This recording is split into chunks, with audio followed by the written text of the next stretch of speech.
My name is Elizabeth Rose French, and it has always been one of my bucket lists to judge the Royal Welsh.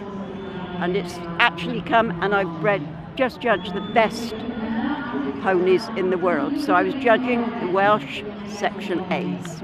The standard was excellent, so many good ones that I had to work hard to get what I wanted.